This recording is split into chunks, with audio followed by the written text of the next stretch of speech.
Berdua orang nggak apa-apa mulai.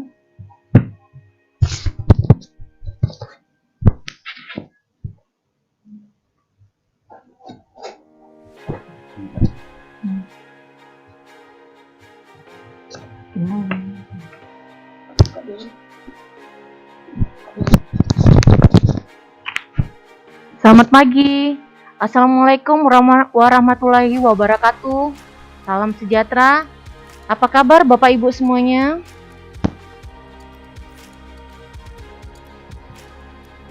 Oke.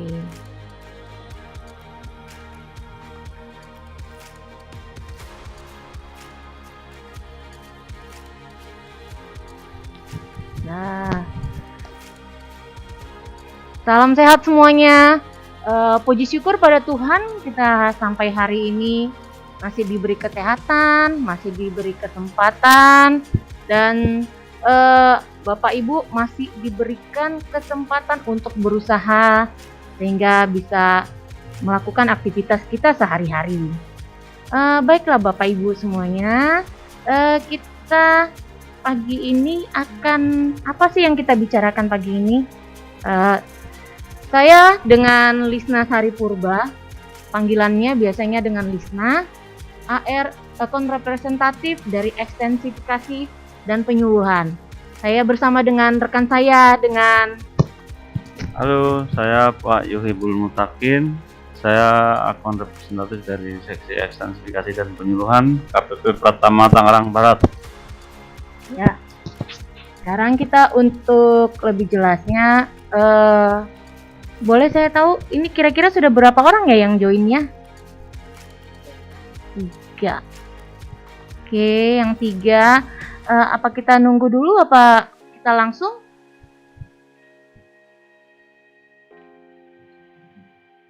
Ya, kalau langsung aja oke lah Bapak Ibu semuanya. Nanti kita review lagi ya. Apabila ada yang join akan kita review ulang lagi. Oke, kita hari ini membicarakan tentang UMKM. Apa itu UMKM? Bagaimana cara melakukan pelaporan perpajakannya, cara ngitungnya. Nah, ini 30 menit ke depan kita akan bahas satu persatu, mulai dari cara daftar, hitung, bayar, lapor pajak UMKM. Maaf, Fahmi dari atas ya. Oke, ya ini dia. Jadi topik yang kita bicarakan pada hari ini adalah cara daftar, hitung, bayar, lapor pajak UMKM. Nah, secara khusus sebenarnya hari ini untuk wajib pajak orang pribadi. Tetapi kalau ada yang badan usaha nggak apa-apa, sama kok ya. Oke, sekarang kita mau tahu nih apa itu UMKM. Banyak yang bertanya ya, masuk UMKM yang seperti apa? Apakah cuma jual cabai aja? Apakah cuma jual yang di pinggir jalan? Oh bukan. Jadi kita mesti tahu apa ya UMKM ya. Nah, subjek pajak UMKM itu adalah bisa orang pribadi, bisa badan usaha yang memperoleh penghasilan dari usaha. Nah, usahanya itu seperti apa? Usahanya itu adalah usaha dagang, industri, dan jasa.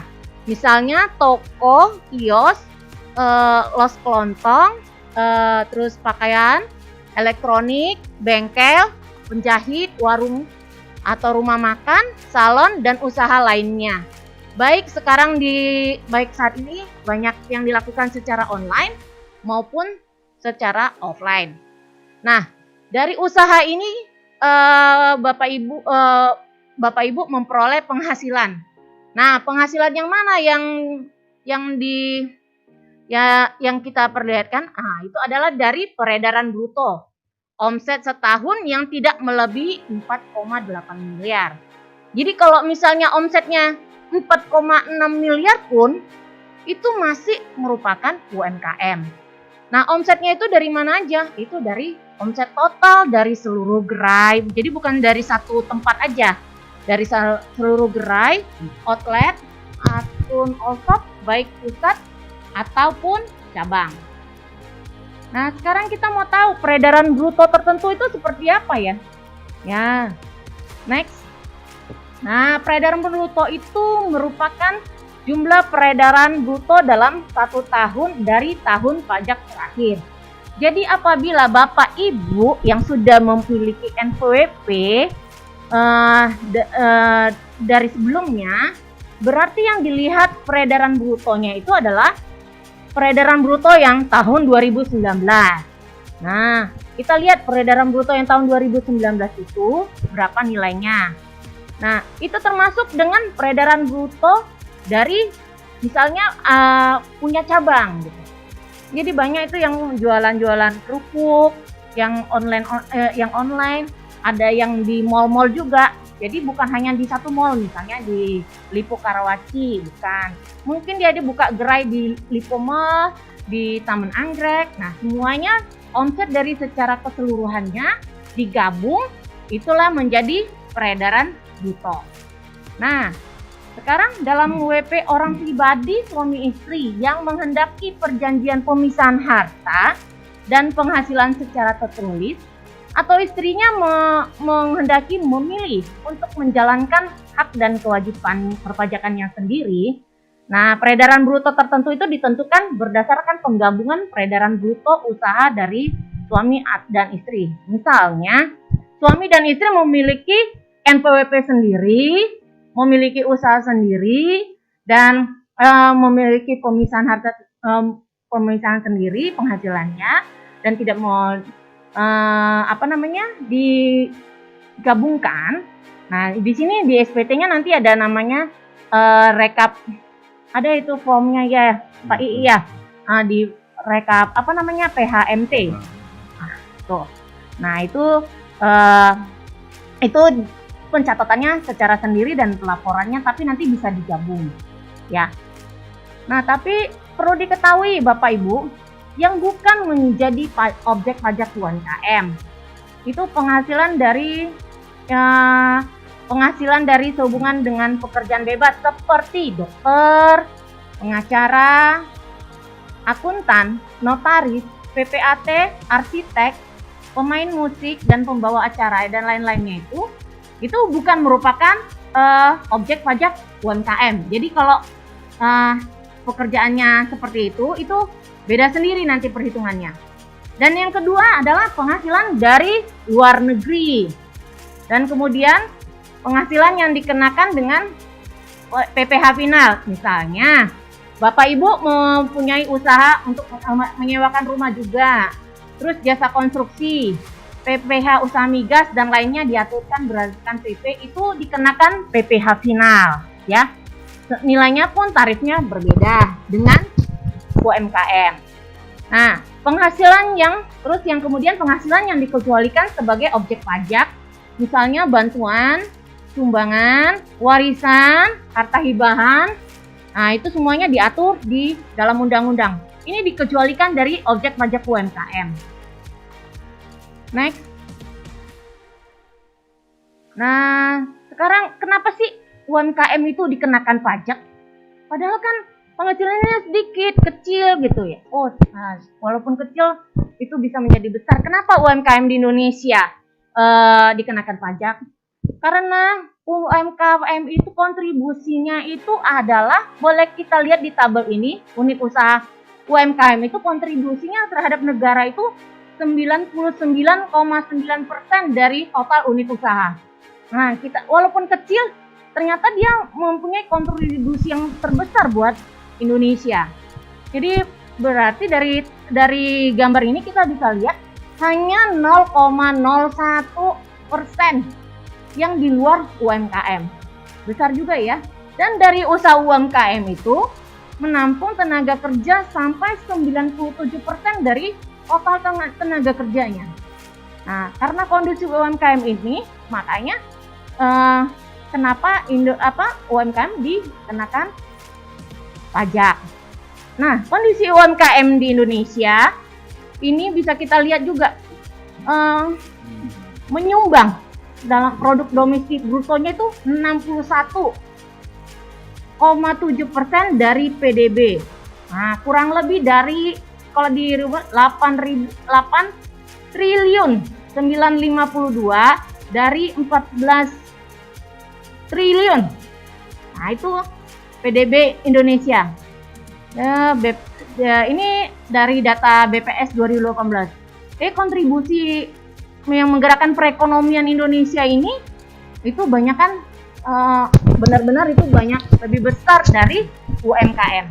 Jadi Bapak Ibu bisa bayangkan, apabila UMKM-nya itu mati atau nyawanya setengah-setengah, ya akan setengah-setengah juga perekonomian kita di Indonesia ini, dan akan perekonomian kita kolaps, ya. Nah, untuk itu, untuk mendukung usaha UMKM, pemerintah itu memberikan kemudahan-kemudahan dalam pembayaran pajaknya, ya. Next. Nah, pada tahun 2013, pemerintah mengeluarkan PP 46. Pajak UMKM itu cuma 1%, ya. Jadi kenapa ini dipakai 1%?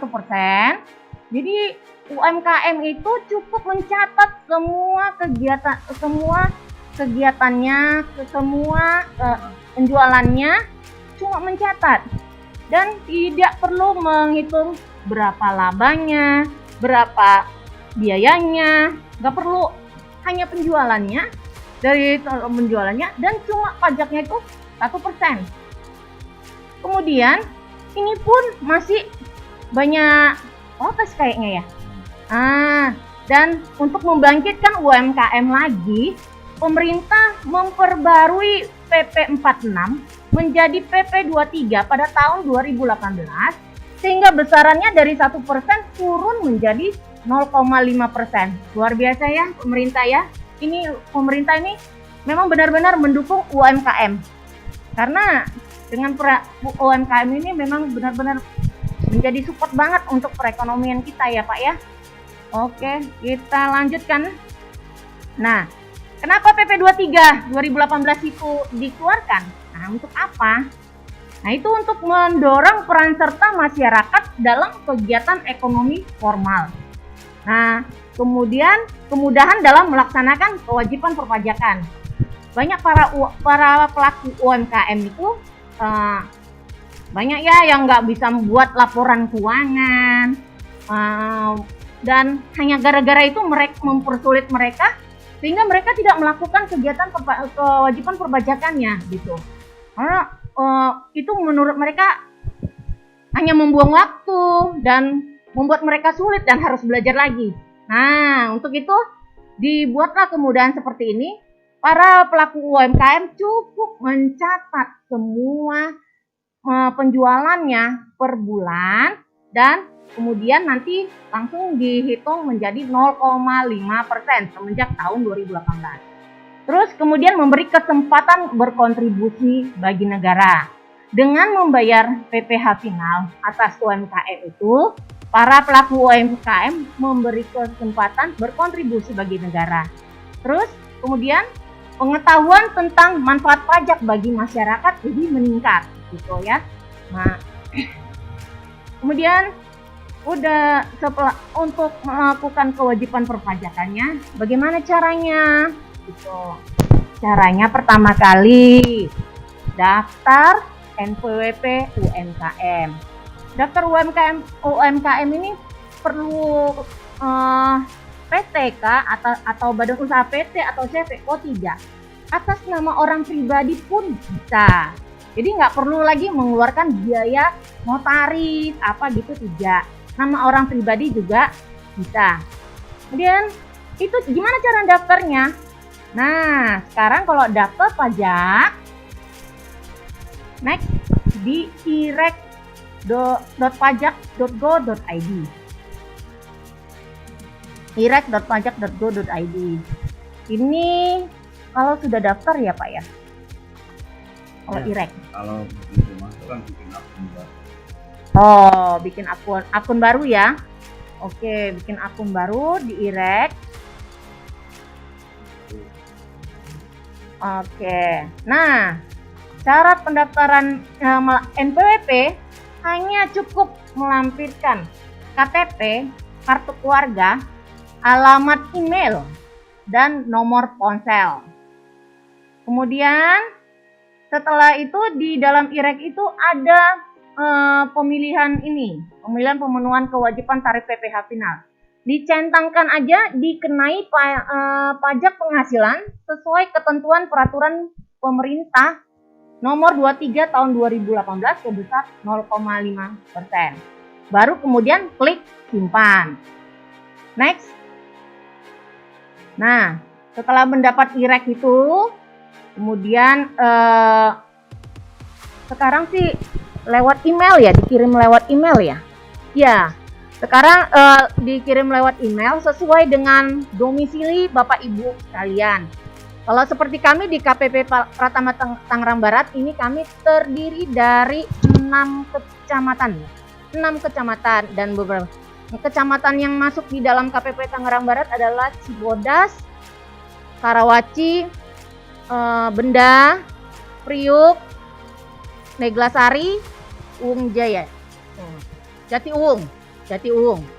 Nah, nanti di situ itu dikirim ke alamat email atau boleh nanti kami kirimkan Bitly-nya ya, link tree-nya, atau di sini kami sekarang ada namanya Halo Tangbar. Next, kalau Bapak Ibu mau bertanya untuk alamatnya nanti akan kami sampaikan. Nah, sekarang kalau menurut PP 23 itu masa pemakaian tarif 0,5% itu nggak selamanya ternyata. Nah, seperti orang pribadi, jangka waktunya 7 tahun. Kalau badan usaha dalam bentuk PT, jangka waktunya itu 3 tahun. Itu seperti CV, firma, korporasi dengan jangka waktu, kalau yang CV, kalau PT 3 tahun, kalau CV, firma, dan koperasi itu 4 tahun. Setelah itu tidak boleh lagi memakai tarif yang 0,5%. Dan misalnya pada saat ini Bapak Ibu tidak memakai 0,5%. Andai kata tidak melakukan ini, selamanya tidak boleh melakukan ini. Jadi kalau Bapak Ibu mau menggunakan ini semenjak tahun 2018 itu Bapak Ibu melakukan pelaporan perpajakan seperti ini, 0,5%. Tetapi kalau sudah sempat tidak, tetap menggunakan tarif progresif, itu tidak akan bisa lagi. Gitu. Nah, jangka waktu itu dihitung sejak PP 23 berlaku. Juli 2018.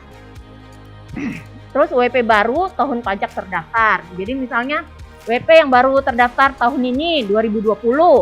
Ya udah berarti 2018. Ya. Next. Kemudian ini di mana ini? Oh iya. Iya, sesuai di IREK itu sesuai dengan ketentuan dikenakan centangnya ini ya, dikenain pajak penghasilan sesuai Undang-Undang Pajak Penghasilan, kemudian disimpan. Next. Kemudian ada pilihan ini ya di IREK itu. Ini dicentang yang ini. Nanti setelah ini kami YouTube-nya ada, nanti boleh Bapak screenshot untuk prosedur untuk daftar NPWP ini. Ya, kita next lagi ya.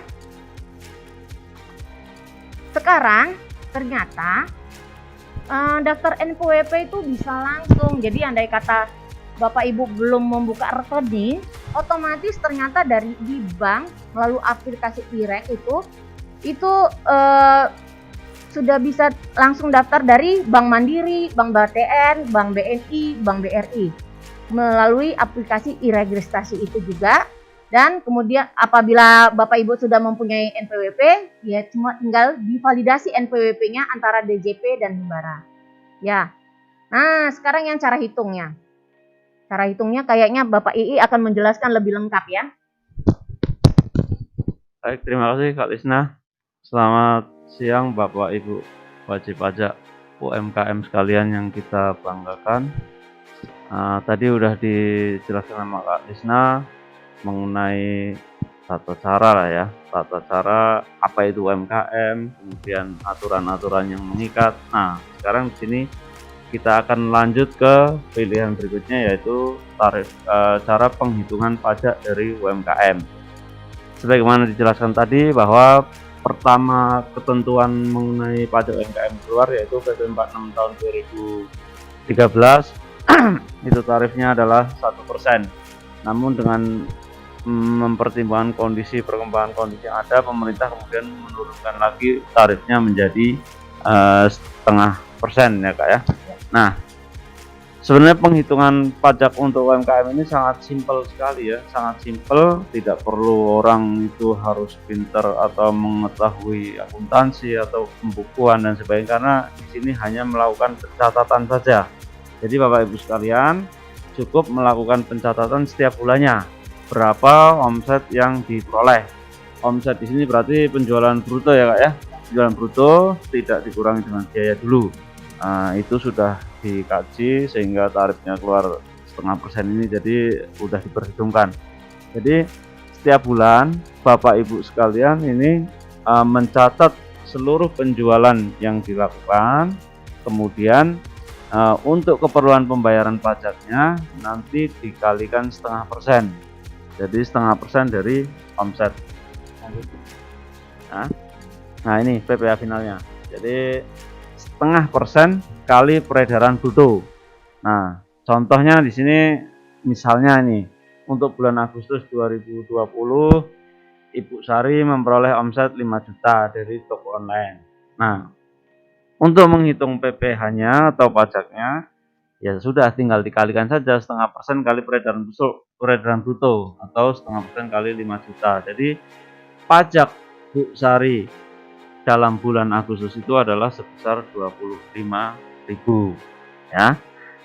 Itu dibayar nanti paling lambat tanggal 15 bulan berikutnya. Dalam contoh ini berarti tanggal 15 bulan September. Next. Oke.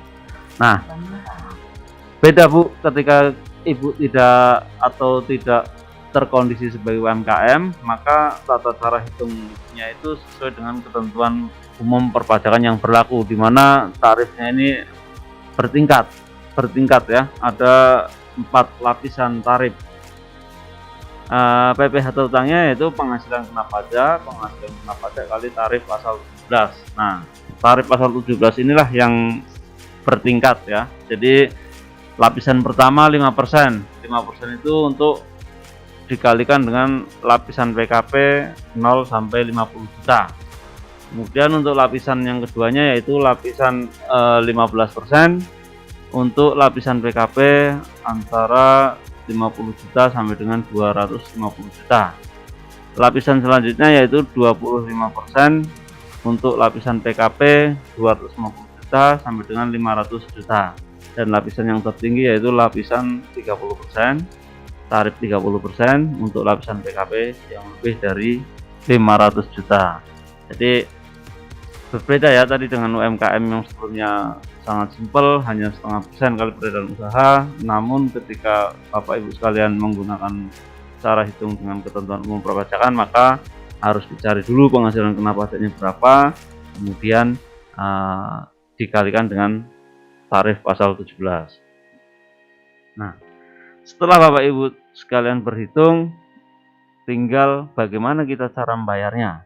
Nah, cara membayarnya mungkin ada beberapa cara ya, Jadi pelunasannya ya disetor sendiri. Kemudian cara yang kedua mungkin ketika Ibu Bapak menyerahkan penyerahan jasa ya bisa dipotong atau dipungut oleh pihak pemotong atau pemungut dari lawan transaksi Ibu nanti yang akan melakukan pemotongan atas PPh final ini. Nah, next Pak. Akunnya tadi untuk pembayaran pada PPh final yaitu 411128 dengan kode setoran 420. Nah, itu adalah kode setoran untuk PPh final. Nah, untuk tata cara pelunasan PPh final yang dilakukan pemotongan oleh pihak lain itu tentunya ada persyaratan yang harus dipenuhi, yaitu Bapak Ibu sekalian harus mempunyai surat keterangan bahwa ya Ibu ini adalah pelaku UMKM. Nah, surat keterangan ini dapat Ibu peroleh melalui online, yaitu dari DJP online ya, dari akun Bapak Ibu sekalian. Jadi Ibu login ke DJP online Bapak Ibu sekalian, kemudian pilih layanan. Nah, di menu layanan itu ada KSWP ya, KSWP. Jadi diklik di KSWP, nanti tinggal ya selanjutnya pada profil pemenuhan kewajiban saya pilih surat keterangan PP23. Nah, isi sesuai dengan kondisi yang ada. Nanti surat keterangan itu apabila Ibu memang memenuhi syarat sebagai pengusaha yang dikenakan PPh final, maka akan terbit surat keterangan. Nah, surat keterangan itu nanti Bapak Ibu sampaikan atau lampirkan pada saat penagihan ke lawan transaksi Ibu. Nanti pihak lawan transaksi Ibu tidak akan memotong pajak sebesar 2%, gitu kan. Nah, tapi yang dipotong adalah cuma 0,5% ya Bu ya, sehingga pas, artinya sesuai dengan tarif pajak PP 23 tahun 2018. Kodenya beda Pak? Ya. Kodenya 41128 423. Nah, kalau kode setorannya nanti 41128, kode jenis setorannya 423 ya. Itu yang dipotong oleh pihak lain. Nah, tadi ketika Bapak Ibu akan memenuhi kewajiban PPh final PP 23 dengan cara membayar, ya ini dapat Ibu lakukan dengan beberapa cara. Yang pertama yaitu dengan terlebih dulu membuat kode billing. Nah, kode billing ini juga Ibu Bapak sekalian bisa buat di DJP online ya, melalui akun dari wajib pajak masing-masing dengan pilihan menu e-billing. Nah, nanti di layanan e-billing tadi Bapak Ibu bisa membuat ID billing untuk pembayaran PPh final.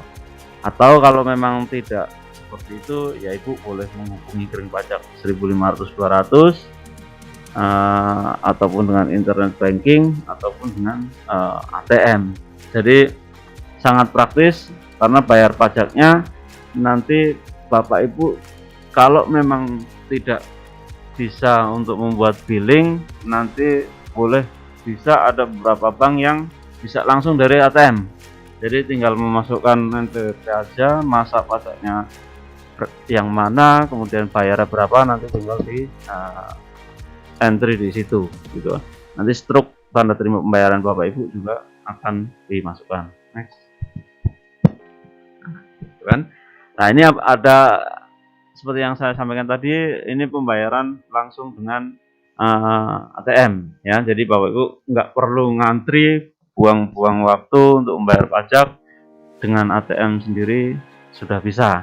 Teman, untuk yang Bank Mandiri ini mungkin masih diperlukan ID billing ya. Kita perlu ID billing. Nah, jadi caranya ya sesuai inilah, masukkan PIN, bayar, pilih lainnya penerimaan negara. Kemudian, nah untuk Mandiri ini masih butuh billing. Nah, ini bisa di screenshot ya Pak ya? Ya, nanti silahkan Bapak Ibu di screenshot. Next Kak. Nah, ini untuk cara dengan ATM BNI. Nah, ini yang sangat praktis, artinya tidak usah membuat billing dulu. Jadi wajib pajak tidak usah membuat billing dulu. Setelah perhitungan peredaran brutonya dijumlahkan, kemudian dikalikan dengan tarif 0,5%, temu jumlah pajak yang harus dibayar, Ibu langsung menuju ATM BNI, bisa langsung bayar. Di situ hanya ya masuk dengan NPWP, kemudian pilih bulan dan tahun yang akan dibayar, terus jumlah pajak yang mau dibayar sesuai dengan perhitungan tadi. Nah, ini hanya dengan seperti itu Ibu sudah bisa melaksanakan kontribusi pembayaran pajak. Nanti silahkan ya Bu, kalau misalkan di screenshot ininya apa namanya, tata cara bayar dengan ATM ini. Ini BCA juga sama, artinya tidak perlu kode billing, sangat praktis, langsung bisa. Next. Ya. Nah, setelah Ibu melakukan pembayaran, maka selanjutnya adalah kewajibannya adalah cara lapor. Jadi kembali ke depan ya Bapak Ibu ya, bahwa kewajiban dari wajib pajak secara garis besar ada dua. Yang pertama, melakukan pembayaran pajak. Pembayaran pajak ini tentunya dilakukan apabila memang ada potensi pajak yang akan atau harus dibayar. Nah, kalau tidak ada ya tidak perlu bayar. Kemudian kewajiban yang kedua adalah lapor pajak. Nah, kewajiban lapor pajak ini harus dilaksanakan. Apakah wajib pajak itu sudah melakukan usaha atau belum, tetap harus dilaksanakan. Ketika sudah terdaftar sebagai pemegang wajib pajak, maka kewajiban pelaporan harus tetap dilaksanakan. Nah, tata cara pelaporan ini ada beberapa langkah, dan sekarang semakin simpel semakin gampang juga karena dilakukan secara online ya Kak ya. Bisa jam berapa aja, bisa hari apa aja, sesuai dengan kesempatan yang mungkin tersedia. Nah, langkah-langkah pelaporannya, jadi nanti untuk Bapak Ibu wajib pajak UMKM sekalian ini, kalau memang orang pribadi biasanya form yang akan digunakan adalah SPT 1770, yaitu untuk kegiatan usaha ya, artinya wajib pajak yang melakukan kegiatan usaha, bukan untuk karyawan. Nah, bentuknya nanti kalau di dalam online-nya itu bentuknya namanya e-form ya. Nah, langkah-langkahnya yang pertama tentunya pendaftaran akun. Jadi Bapak Ibu sekalian harus mendaftarkan akun.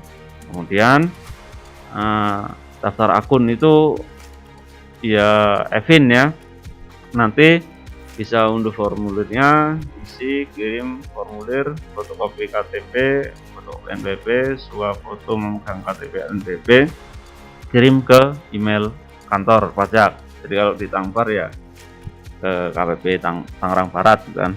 Nah, itu pertama, jadi Bapak Ibu harus punya Evin. Kemudian selanjutnya dengan Evin itu Bapak Ibu bisa langsung login ke pajak.go.id atau SIDJP online ya, DJP online ya, DJP online. Jadi nanti Ibu masuk login dengan Evin yang sudah diberikan oleh kantor pajak tadi. Nah, next, setelah login, kemudian ya ini tampillah halaman seperti ini ya. Kemudian setelah login akan muncul laman dashboard. Nah, ini seperti yang tampil di layar monitor ini. Pilih lapor. Di situ ada dua, e-filing dan e-form. Nah, pilihlah e-form. Nah, nanti akan terdownload form seperti SPT kalau hard copy, tapi ini dalam bentuk elektronik ya. Jadi yang pertama tentunya aktifkan data pembayaran BPH final dengan mencentang PP 46 atau 23. Nah, itu ya. Nah, itu seperti yang di kotak di layar itu. Nah, itu kemudian selanjutnya klik kotak birunya yang bertulisan PP 46 atau 23. Nah, lanjut. Kemudian ya setelah itu diklik tentunya akan muncul file untuk isi omset tiap bulan ya Kak ya. Nah, jadi nanti itu diisi, dipindahkan nanti ke lampiran 3 SPT. Pilih ya. Nah, munculnya seperti ini. Jadi ini udah data per bulan ya. Nah, setelah oke, terus nih, jadi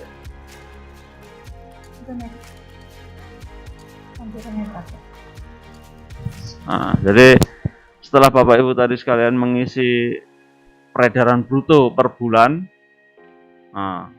kemudian pilih pindahkan ke lampiran 3, ini akan tampil seperti ini ya, tampil lampiran SPT tahunan BPH final UMKM yang berupa omset dan rekapitulasi dari omset dan PPh final 0,5% yang telah Bapak Ibu sekalian bayar.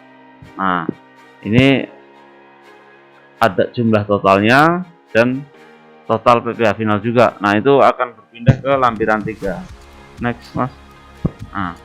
Nah, setelah itu terisi, otomatis artinya kita tinggal unggah lampiran ya. Unggah lampiran ini dengan file PDF. Ya, apa yang diunggah? Ya, yang diunggah itu ya rekapitulasi tadi, rekapitulasi dari omset atau peredaran bruto Bapak Ibu sekalian selama 1 tahun. Nah, itu di save dalam bentuk PDF untuk kemudian diunggah dalam e-form. Nah, setelah diunggah, artinya yang tanda merah itu sudah tidak berwarna merah, sudah seperti normal, sudah biasa, maka Ibu perlu ngisi kode verifikasi. Nah, kode verifikasi itu dikirimkan pada awal tadi ketika Ibu download e-form ini, dikirim ke email Ibu yang tertera atau tercantum dalam DJP online Ibu. Jadi buka emailnya, copy kode verifikasi itu yang kalau tampilan di layar yang kotak biru itu ya, itu kode verifikasinya, kemudian diantrikan di kode verifikasi, kemudian submit. Nah, otomatis setelah Bapak Ibu sekalian mensubmit laporan itu, maka nanti server Direktorat Jenderal Pajak akan mengirimkan tanda terima elektronik dari penyampaian SPT Bapak Ibu. Jadi itu adalah langkah-langkah pelaporan. Perlu kita ingatkan juga bahwa pada saat tadi pengisian form-form tadi, artinya form-form di sebelum-sebelumnya, nanti jangan ada yang masih berwarna merah, karena itu akan menghalangi proses. Jadi misalnya di nomor telepon, nah itu wajib diisi. Nah, itu pada tampilan awal merah, nah setelah diisi nanti akan normal. Kemudian untuk harta yang Bapak Ibu sekalian miliki juga seperti itu, jadi harus diisikan. Nah, setelah kondisinya tidak ada yang merah, ya seperti tadi, upload lampiran, isi kode verifikasi, dan selesai. Nah, itulah tata cara pelaporan pembayaran dan pelaporan pajak bagi UMKM. Saya rasa simple, mudah, tapi ya silahkan untuk dicoba. Apabila nanti bertemu dengan kendala-kendala teknis yang ada di lapangan, ya silahkan hubungi ke kantor pajak atau AR di kantor pajak gitu. Nah, saya rasa itu Bapak Ibu. Jadi nanti kalau misalnya ada pertanyaan, ngechat ya, silahkan di chat pertanyaan, nanti sebisa mungkin akan kami jawab, akan kami informasikan bagaimana solusinya. Silahkan Kak. Ya, begitu sudah kami sampaikan tadi mulai pemaparan hari ini tentang cara daftar, hitung, bayar, dan lapor pajak UMKM. Andai kata mungkin penjelasannya tadi agak panjang, kalau pertama kali memang kayaknya aduh pusing amat ya gitu. Tetapi kita belajarnya bertahap gitu. Yang penting Bapak Ibu tetap punya keinginan, kemauan untuk berkontribusi kepada negara, ya, itu aja. Setelah ini kami akan membuka buat tanya jawab. Bapak Ibu boleh bertanya di chat, gitu. Jadi sederhana Kak ya. Jadi itulah Bapak Ibu adik-adik sekalian, bahwa ya pemerintah sudah menyiapkan ketentuan yang memang ya sederhana lah supaya bisa dilaksanakan mudah oleh Bapak Ibu sekalian pelaku usaha. Jadi tidak akan terbebani orang usaha nanti berpikir, oh gimana cara bayar pajaknya, gimana cara lapornya. Iya. Cukup 0,5% aja ya Pak Ii ya. Iya. Cukup 0,5% aja. Kita tetap melakukan usaha kita. Ya sekarang lagi karena pandemi gini banyak yang online. Udah rame banget tuh. Jadi andai kata Bapak Ibu sebagai karyawan ternyata ada WFA, WFO. Saya perhatiin banyak. Nah, jadi kita di antara kita juga yang pegawai atau apa, yang mungkin usahanya sambil ada usaha juga untuk menambahkan penghasilan. Mungkin yang di kiri kanan kita ternyata dia sudah banyak yang sudah diciutkan di perusahaan, dirumahkan, melakukan, tapi tidak untuk menutupi kebutuhan hidupnya, dia tetap melakukan usaha. Nah, kalau selama ini kita sebagai pegawai kita sudah dipotong oleh pemberi kerja kita, tetapi setelah kita melakukan usaha aktivitas kita yang online, itu perlu kita catat. Intinya sebenarnya mencatat, Pak I. Jadi ada cuma, saya jual aja, dijual ini aja di Bukalapak misalnya, terus ada di Shopee, Tokopedia, itu bisa, itu mendaftarnya ternyata gratis untuk berjualan di situ. Tetapi kita dari pihak mereka itu tidak dipotong, tetapi kita dengan penuh kesadaran sendiri menghitung berapa penjualan kita selama 1 bulan, dan kita cukup memotong 0,5% dan itu akan kita setorkan pada negara. Itu. Dan mengingatkan kembali Kak kepada Bapak Ibu wajib pajak UMKM bahwa ya di saat pandemi ini masih ada insentif yang bisa dimanfaatkan ya. Oh iya. Tema kita nih. Jadi banyak ternyata pemerintah itu tax ratio kita bisa ya itu apa namanya, perekonomian kita berputar terus jadinya. Nah jadi untuk itu, andai kata Bapak Ibu yang belum mempunyai NPWP atau selama ini dilaporkan oleh perusahaannya, nah kemudian sekarang bekerja dari rumah, bekerja di rumah dan tidak punya usaha apa lain, yang penting melakukan omsetnya di bawah 4,8 M, itu merupakan UMKM. Ya, itu aja. Dan kami setelah ini, andai kata Bapak Ibu yang belum bisa join nih, ini YouTube kami akan bisa dibuka kembali. Jadi yang ini apa tadi yang ada file-file data misalnya yang tadi buat bayar, buat billing, itu bisa di screenshot dari YouTube-nya. Channel YouTube ini nanti setelah ini akan ada terus di internet ya, di YouTube. Itu aja. Kira-kira ada yang mau bertanya? Kalau tidak ada, untuk ini kami tutup hari ini. Terima kasih atas peran sertanya Bapak Ibu sekalian. Semoga sehat selalu dan sukses selalu, usahanya kami doakan semakin lancar. Assalamualaikum warahmatullahi wabarakatuh. Salam sejahtera bagi kita semua. Om Swastiastu, Namo Buddhaya, salam kebajikan. Assalamualaikum warahmatullahi wabarakatuh. Salam sejahtera bagi kita semua. Om Swastiastu, Namo Buddhaya, salam kebajikan. Kami ucapkan terima kasih kepada seluruh wajib pajak atas kontribusinya dalam penghimpunan penerimaan negara di sektor perpajakan. Untuk mewujudkan DJP bersih dari korupsi dan menjadi birokrasi bersih dan melayani, tolong Bapak dan Ibu bantu kami untuk tidak memberikan atau menjanjikan akan memberikan hadiah atau pemberian dalam bentuk apapun kepada seluruh pegawai Direktorat Jenderal Pajak terkait pelaksanaan pekerjaan dalam jabatannya. Seluruh pelayanan yang kami berikan tidak dipungut biaya.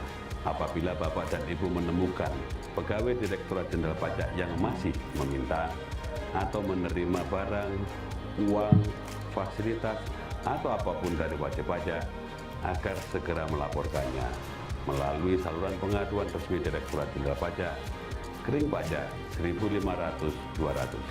Semoga Allah Subhanahu wa Ta'ala memberikan kekuatan kepada kita semua, bersatu bersama-sama menghimpun penerimaan pajak untuk pembangunan Indonesia tercinta. Pajak kuat, Indonesia maju. Assalamualaikum warahmatullahi wabarakatuh.